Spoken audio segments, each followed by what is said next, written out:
Sangkay, for today's video po ay i-share ko po sa inyo yung aking recipe ng aking ube sweetheart. Pero bago po natin ipagpatuloy ang video ay huwag po sanang kalimutan mag-like, paki-subscribe na rin po at paki-click na notification bell para kayo po ay laging updated sa mga i-upload ko pang mga video.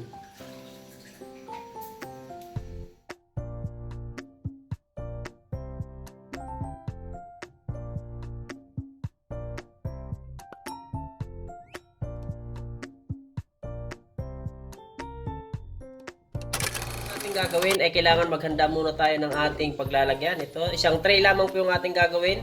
Yan, banyahan na lang po ng lard.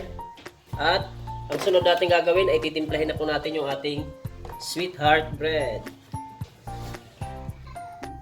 So ito na mga sangkay yung ating first ingredients, asukal. Bali gagamit ako ng wash. Pwede din po kayong gumamit ng white sugar. Next ay asin. Isang itlog.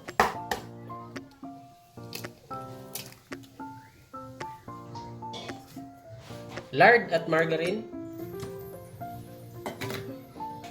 Next ay tubig. Sunod ay flavor, ube. At food color, violet. At ang next natin gagawin mga sangkay ay tunawin natin yung ating linagay na asukal. Mix na natin na maayos mga sangkay.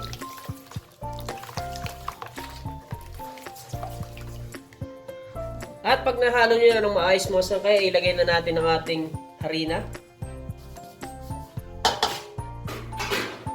Baking.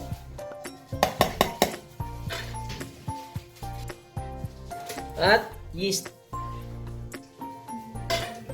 At haluin lang natin ito ng maayos. Buhin lang natin ito mga sangkay.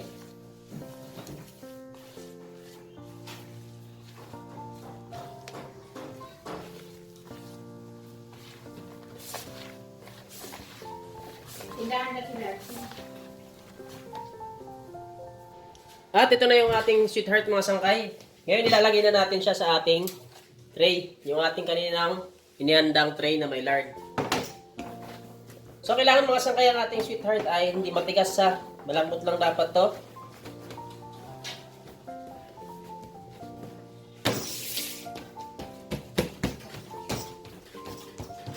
Kung ganito lang mga sangkay, kailangan latag lang natin tong ating sweetheart dito sa tray. Kailangan pantay yung inyong pagkakalagay.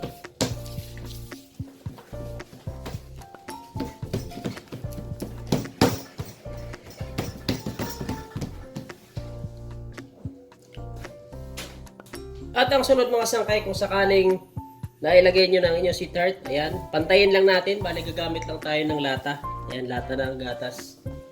Ito yung gagamitin natin pang pantay sa ating sweetheart.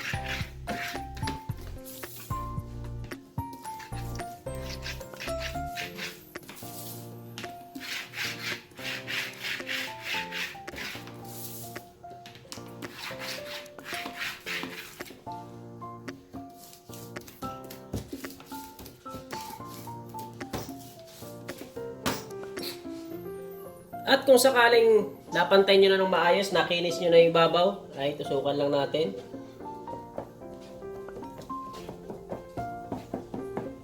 So ayun mga sangkay, at abangan lamang po yung susunod na step. Ay after 30 minutes nating na-rest yung ating sweetheart, ay ito isasalang ko na. Ayan, kailangan ng inyong oven ay malakas mga sangkay.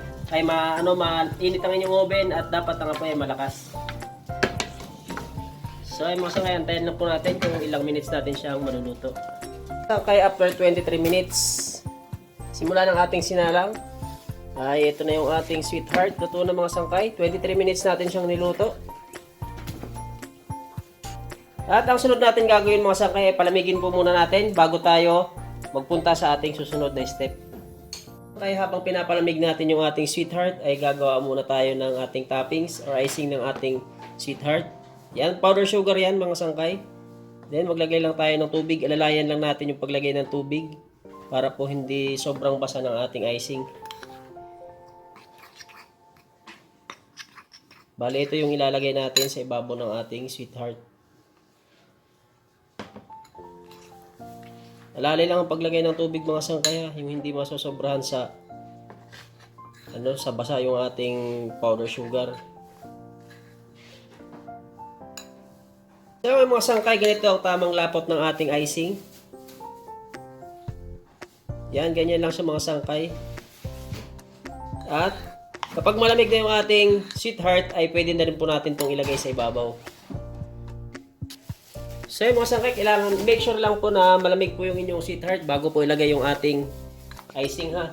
Dahil malulusaw po ito masyado yung ating icing kapag mainit na inilagay nyo po sa ibabaw.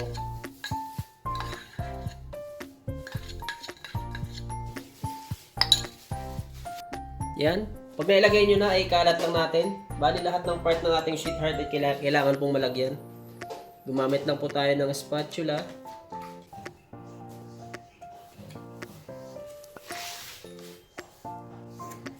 At ngayon mga sangkay, kung sakaling nailagay nyo na ng maayos yung ating icing ay huwag po munang i-slice. Kailangan po muna natin patigasin yung ating icing. Bali standby mo muna natin itong mga sangkay hanggang sa tumigas po yung ating icing bago natin siya i-slicein. Okay mga sangkay, eto na. Matigas na yung icing ng ating sweetheart. Ayan, bali i-slice na natin ngayon yung sweetheart natin mga sangkay. Kung makikita nyo may mga guhit na siya mga sangkay. Ayan, pinaka-guide natin yan para dire-diretso na yung ating pag-slice. So may mga sangkay, slice na natin yung ating sweetheart.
At ngayon mga sangkay ay tapos na nating i-slice.